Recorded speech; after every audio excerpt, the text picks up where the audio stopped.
ফরিদপুরে answer BDB কার্যালয় থেকে রেশন সামগ্রী নিয়ে ভাঙ্গা উপজেলার নির্বাহী কর্মকর্তার অফিস সংলগ্ন আনসার ক্যাম্প এবং ধান গবেষণা কেন্দ্রের আনসার ক্যাম্পের যাচ্ছিল একটি পিকআপ নগরকান্দা উপজেলার ডাঙ্গি বাজার এলাকায় এসে নিয়ন্ত্রণ হারিয়ে দুর্ঘটনার পরে গাড়িটি ডাঙ্গি বাজার নামক স্থানে আপনারা দেখছেন এখানে পণ্যবাহী একটি পিকআপ গাড়ি কিন্তু পণ্য নিয়ে পানির ভিতরে পড়ে গিয়েছে, তাদের অনেকটা গভীরে চলে গিয়েছে। আপনারা দেখতে পাচ্ছেন যে এখানে মাল চাবানাগুলো যেগুলো রয়েছে সেগুলো কিন্তু অনেকটাই নষ্ট হয়ে গেছে। দর্শক, আমি চলে যাব কিন্তু স্থানীয় যে লোকজনগুলো আছে কারো কোনো ক্ষয়ক্ষতি হয়েছে নাকি আমরা একটু জানার জন্য চেষ্টা করছি।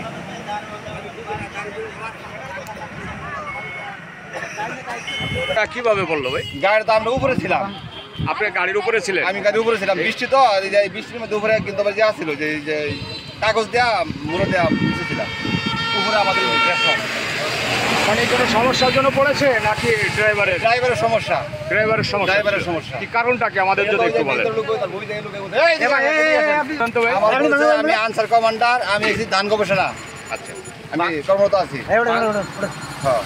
ওনার সামনে ছিল বলেন, আমি একটু বলেন।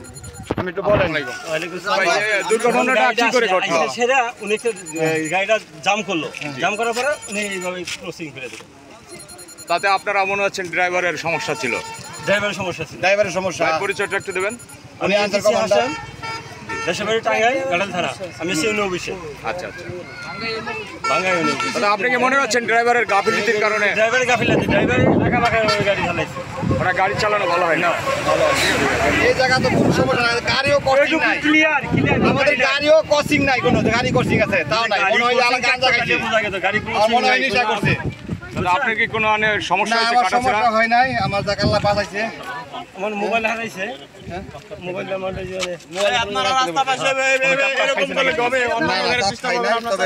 কোথায় যেতে চেয়েছিল? ভাঙ্গা ইউনি অফিস। ভাঙ্গা ইউনো অফিস। ইউনো অফিসের মাল।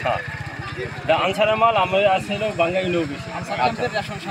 আনসার ক্যাম্পের রেশন সামগ্রী ফরিদপুর আনসার কার্যালয় থেকে ভাঙ্গা উপজেলা ইউনো যে আনসার ক্যাম্প আছে ওখান প্লাস হলো আপনার ধান গবেষণা আনসার ক্যাম্পের রেশনের মালামাল নিয়ে যাইতেছিল।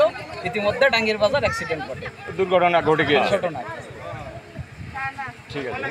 প্রতিনিয়ত এই রোডে চলাফেরা করে চালক ভাইদের মুখে শুনে আসি কিছু কথা।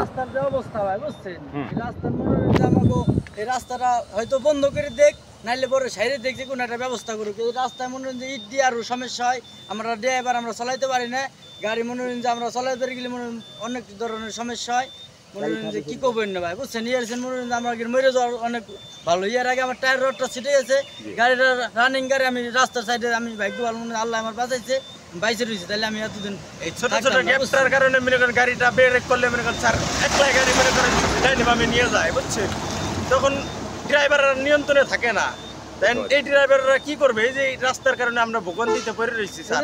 এটা যদি এটা সমাধান না দেন, এরকম নিয়ত প্রতিদিন মনে করেন মানুষের অ্যাক্সিডেন্ট হইতেছে। সমাধান তো আমরা দেবো না, আমরা জনগণের মাধ্যমে তুলে ধরবো। আমরা চাই যে সরকার এটা সমাধান করুক। সরকার নাই এখন যারা আছে তারা এটা দায়িত্ব নিয়ে এই রাস্তাটা সমাধান করুক, নাহলে বিকলে প্রতিদিন মানুষের দুর্ঘটনা হইতেছে, এত মানুষের দুর্ঘটনা হইতেছে, এটা তো আমরা চাই না। যে আমি এই গাড়িটা চালাই, এই গাড়িটা আমি এর আগে আমি রাতের বেলা চালাইছি। আমি গ্যাপের পরিস্থিতিতে বুঝছেন, আমি চলতে পর্যন্ত আমার পানি পর্যন্ত বাইরে গেছে গ্যাপ দিয়ে, মানে আমার অতটা আর ভালো লাগে না। কত ভাইরা ড্রাইভাররা রাস্তা এটা ঠিক করে দেখ ভাই, আমাদের কত ভাইরা ড্রাইভাররা ঘরে পড়ে আমরা না খাই রয়েছে একমাত্র রোডের ভোগান্তির কারণে, এই সামান্য সামান্য গ্যাপের কারণে কত লোকের দুর্ঘটনা হইতেছে খামা খাই রোডে।